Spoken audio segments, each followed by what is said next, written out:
Well, hello, Wisconsin.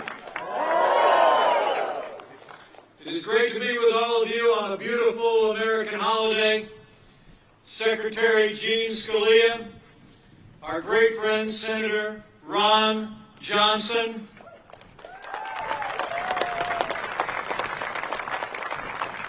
to Derek Van Orden, to all of our fellow Americans from near and far, all across the Badger State, it is great to be with you here in La Crosse, and I can't think of a better place to be on an American holiday where we celebrate America's tradition of hard work and the American dream. For 79 years, you've been keeping the lights on here in Wisconsin. So to all the hardworking men and women of Dairyland Power and to every American worker across Wisconsin, happy Labor Day.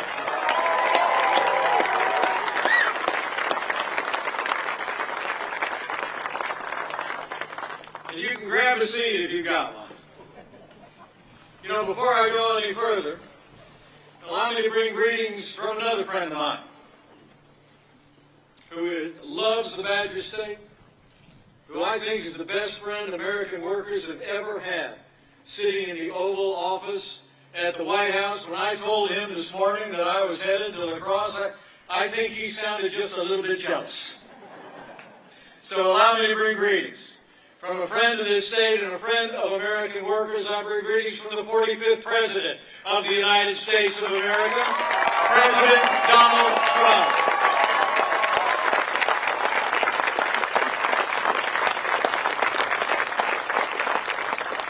No, I'm here because I stand with President Donald Trump.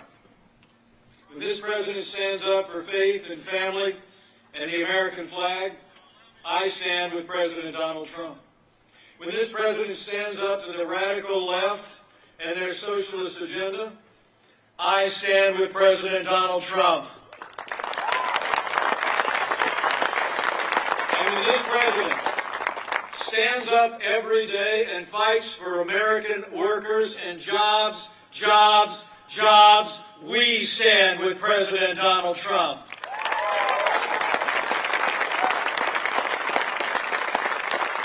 4 years ago, a movement was born, a movement of everyday Americans from every walk of life. And look how far we've come. 4 years ago, we inherited a military hollowed out by devastating budget cuts, an economy struggling to break out of the slowest recovery since the Great Depression. Terrorism was on the rise around the world, and we witnessed a steady assault on our most cherished values, the freedom of religion and the right to life. But in our first 3 years, what a difference the decision that Wisconsin made. We rebuilt our military. We restored the arsenal of democracy. And we are once again giving our soldiers, sailors, airmen, Marines, and Coast Guard, and our veterans the resources and the support that they deserve every single day. We revived our economy by cutting taxes across the board, rolling back federal red tape, unleashing American energy, and fighting for free and fair trade. We appointed judges to uphold all of our God-given liberties, including the Second Amendment right to keep and bear arms.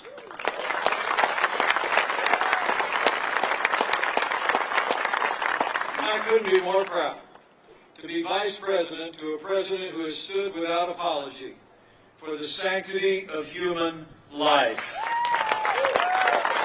and for the freedom of religion of every American of every faith. Beyond all of that, throughout all of the last 3.5 years, this president and this administration have stood with the men and women of law enforcement, and we will stand with them every day.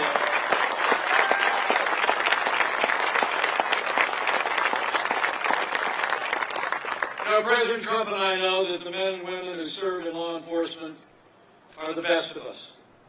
They put their lives on the line every single day. They literally count our lives as more important than their own. And they deserve the respect of every American. Now, to be clear, Any incident involving the police use of force will always be thoroughly investigated, but there is no excuse for the rioting and looting that we have seen in Kenosha and in cities across the country. And this violence against civilians, against property, and against law enforcement must stop, and it must stop now.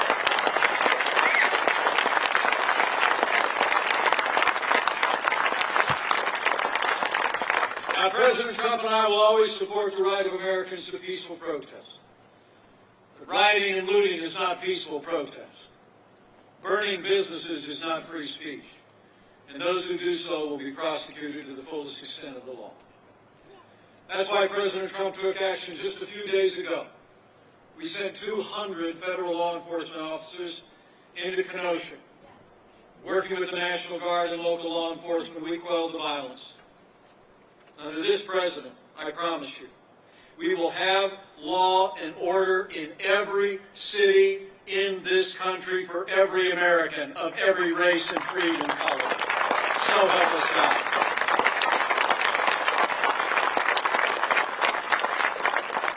Now, for months, all Joe Biden talked about was peaceful protesters as the American people watched businesses and communities in our major cities burn. Last week, Joe Biden, after 3 months of silence, spoke out against violence in every form it takes. But right after he said that, he criticized law enforcement. And Joe Biden never condemned Antifa. He never called out his campaign staff or his running mate for raising money to bail out violent criminals. And he never called on Democrat mayors to get their cities under control. And I think people here in Wisconsin know.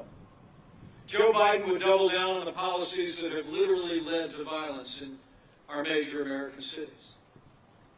And Joe Biden says America is systemically racist and that law enforcement has an implicit bias against minorities. When asked whether he supported cutting funding to law enforcement, Joe Biden replied, yes, absolutely. But under President Donald Trump, I promise you, we will always stand with those who serve on the thin blue line of law enforcement. We're not going to defund the police, not now, not ever.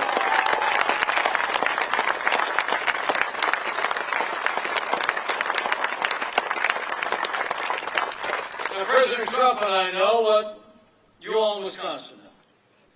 We don't have to choose between supporting law enforcement and standing with our African-American neighbors and families to improve the quality of their lives, to improve public safety, create more jobs and better schools.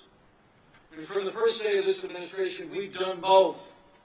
And I promise you, we're going to keep supporting law enforcement and keep supporting our African-American neighbors and all the minorities in every community in this city every day from here to come.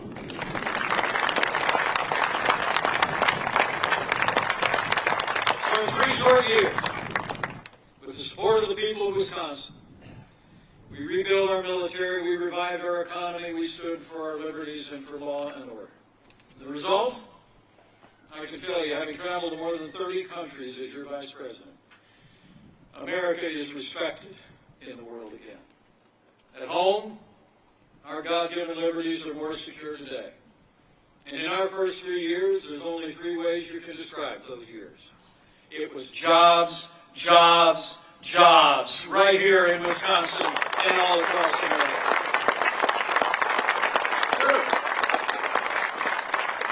And with less taxes, less regulation, more American energy, and better trade deals, businesses large and small across this country created more than 7 million good-paying jobs in just 3 years. And on this Labor Day, it's great to remember that wages were rising. In those first 3 years, wages were rising at their fastest pace in the last decade. And we couldn't be more proud that in those first 3 years, wages rose most rapidly for hard-working, blue-collar Americans. The forgotten men and women of America are forgotten no more.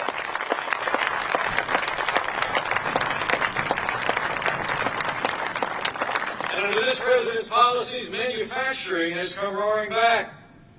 You know, when Joe Biden was vice president, America lost 200,000 manufacturing jobs. And the last president actually said that those jobs were never coming back. You remember? It was the summer, 4 years ago, 2016. The president back then wondered aloud how you could ever bring manufacturing back to the heartland. He said, quote, "What magic wand do you have?" Well, we didn't need a magic wand. We just needed President Donald Trump in the White House. 500,000 manufacturing jobs in just 3 years. Beyond that, the lowest unemployment rate ever recorded for African Americans and Hispanic Americans. At the end of our first 3 years, more Americans were working than ever before. And let me just say, with him present here today, none of that would have been possible without the strong and principled support of Senator Ron Johnson. Wisconsin, would you join me? Get on your feet and show how much you appreciate a man that's been fighting for Wisconsin values and fighting for Wisconsin jobs. Thank you, Senator Johnson.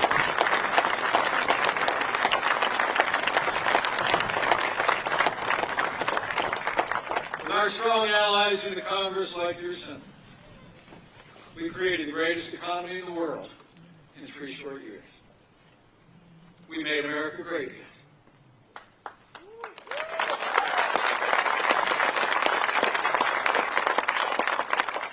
Then the coronavirus struck from China. The people of Wisconsin deserve to know that before the first case of coronavirus spread from person to person within the United States, President Trump took the unprecedented step of suspending all travel from China before the month of January was out. And I can tell you, having led the White House Coronavirus Task Force, that action alone saved untold American lives. And it bought us invaluable time to stand up the greatest national mobilization since World War II. It's true. At the President's direction, we marshaled the full resources of the federal government and the American economy. We partnered with private industry, reinvent testing. When I took over the task force in late February, we'd done no more than 8,000 tests total nationwide for the coronavirus. Today, with American ingenuity and high relief, we perform more than 800,000 coronavirus tests a day. We work with private industry to arrange for the production and the delivery of billions of supplies of personal protective equipment to our great doctors and nurses and hospitals all across America. We saw to the delivery of those supplies at the point of the need in one city after another, where the impact was the greatest, where the challenge was the greatest. And I will tell you, here in Wisconsin, all across America, every American should be grateful for our doctors, our nurses, and our health care workers and our first responders who have risen to the challenge in this hour of our fight. Now, our hearts go out to all the families who've lost loved ones during the course of this pandemic, including more than 1,000 families here in Wisconsin. I want to say to each and every one of them, you've always been on our hearts, and you will remain in our prayers. But we're going to continue to move forward. Continue to develop medicines each and every day that are saving lives across the country. More therapeutics are becoming available each and every day. And I promise you, we're not going to rest. We're not going to rest until we have a safe and effective coronavirus vaccine for the American people, and we put this virus in the past.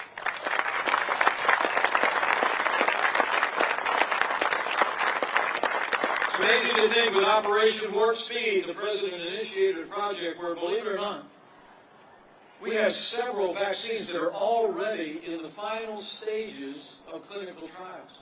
But we're not waiting until they're approved to produce the vaccines. At the President's direction, we're actually manufacturing vaccines even as we speak, so that the moment that the FDA says that we have a safe and effective coronavirus vaccine, we'll have tens of millions of doses available for the American people.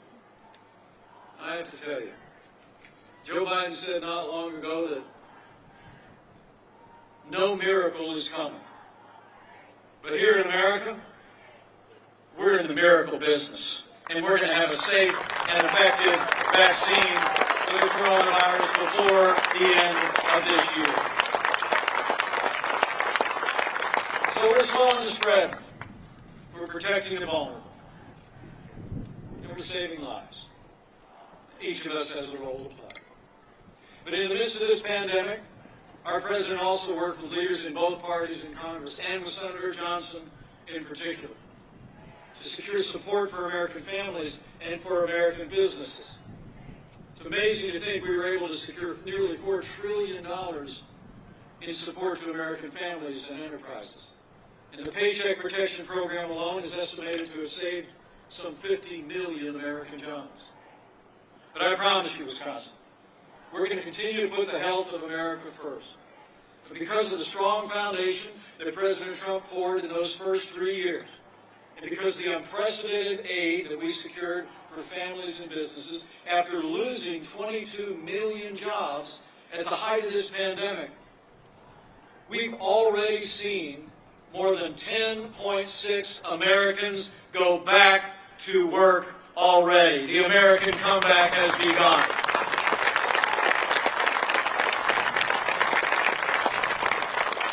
In the last 4 months alone, we've literally seen half of the Americans that lost their jobs go back to work.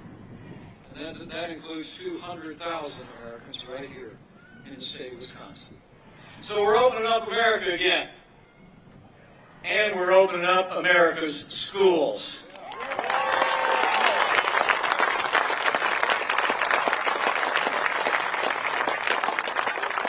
This last week, we spoke to educators around the country, leaders of colleges and universities around America to make sure they had the support and the guidance to be able to safely reopen their schools. People all across the country are working to safely reopen our K-12 schools. And I'm proud to report to you that a school teacher I've been married to for 35 years is already back in the classroom teaching art at her elementary school. I want to say thank you.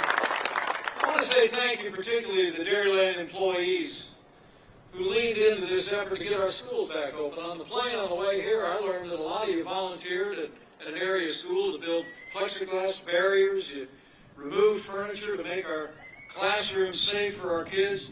Thank you for being there for our kids and our teachers and our schools. Great job. Great job, Dairyland. So we've gone through a time of testing, but we're coming through it together. Hard-working people of Wisconsin deserve to know. As we go through this time of testing, we're soon coming to a time for choosing. And the choice has never been more clear. It's amazing to think that in the middle of a global pandemic, Joe Biden wants to raise taxes by $4 trillion. And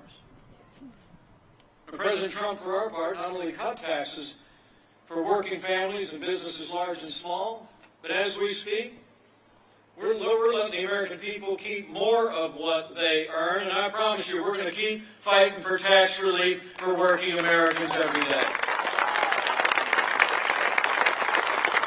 Where President Trump signed more laws cutting federal red tape than any president in American history, Joe Biden wants to bury the American economy under an avalanche of red tape, like his own version of the Green New Deal.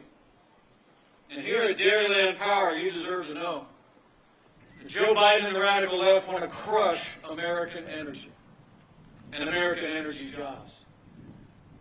They want to pass their climate change agenda and cap and trade that would raise the cost of electricity for nearly every household and business in Wisconsin. President Trump, for his part, unleashed American energy and all of the above energy strategy. As we stand here today, the United States is now a net exporter of energy for the first time in 70 years. We're energy independent.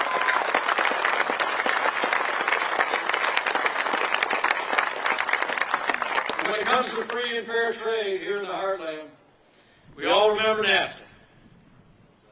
Over in the Hoosier State, after NAFTA was signed into law back in 1995, we saw entire communities shuttered.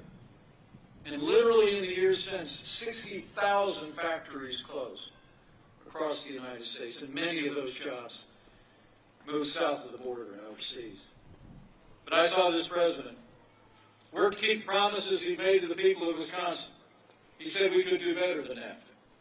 We could fight for the kind of free and fair trade that put American jobs and American workers first. He drove a hard bargain. And I'm here to tell you, the USMCA is a win for Wisconsin workers and a win for Wisconsin farmers.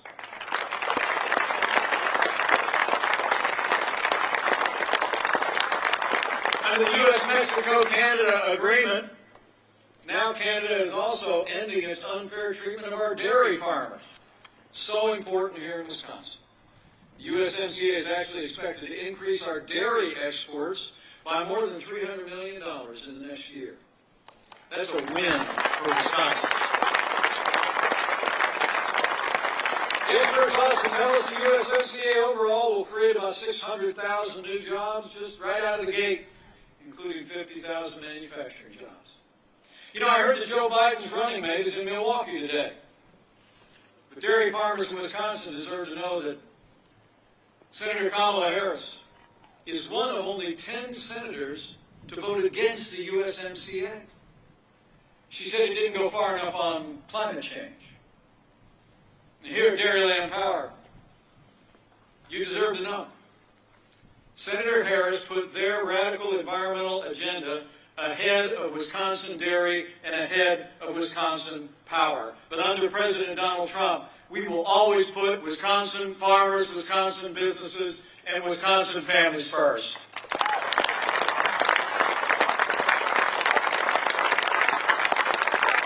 Thanks to President Trump's leadership, NAFTA is yesterday and the USMCA is here to stay. Beyond trade with our neighbors, this president also stood strong. Stood strong with regard to China from day one. President Trump made it clear that the era of economic surrender is over. When we took office, literally half of our international trade deficit was with China. And President Trump acted. We imposed strong tariffs on China. We took action to end steel dumping that was hollowing out our steel industry and manufacturing in this country. And every single day we continue to stand firm, demanding that China open up their markets, respect American private property, and play by the international rules. Joe Biden, he's been a cheerleader for communist China. He actually wants to repeal all the tariffs that are leveling the playing field for American workers. And recently he actually criticized President Trump for suspending all travel to China at the outset of the pandemic. So I'll make you a promise. Whatever the other side wants to say or do, President Donald Trump and I are going to keep standing strong for American workers and American jobs until China comes to the table, lowers trade barriers, respects American properties, and levels the playing field.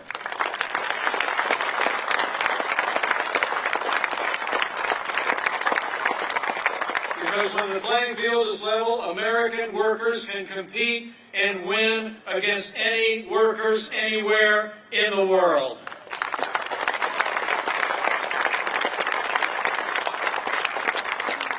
And finally, on this Labor Day, as we think about labor, think about the cost of labor.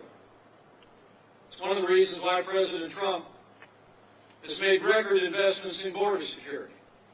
As we stand here today, this president is already overseeing the construction of more than 300 miles of a border wall on our southern border, and we've been enforcing our immigration laws all across America. I mean, the truth is that illegal immigration drives wages down. People know that.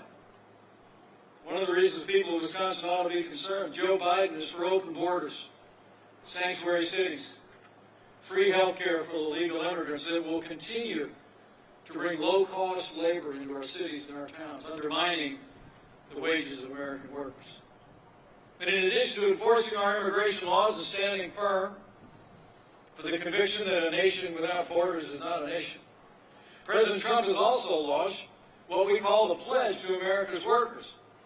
We're encouraging businesses in every field to expand training opportunities for American workers, and it's already led to 16 million training and apprentice opportunities for American workers all across the country. That's why we call that Future Ready. So we stood strong. We stood strong for a safer, more prosperous America.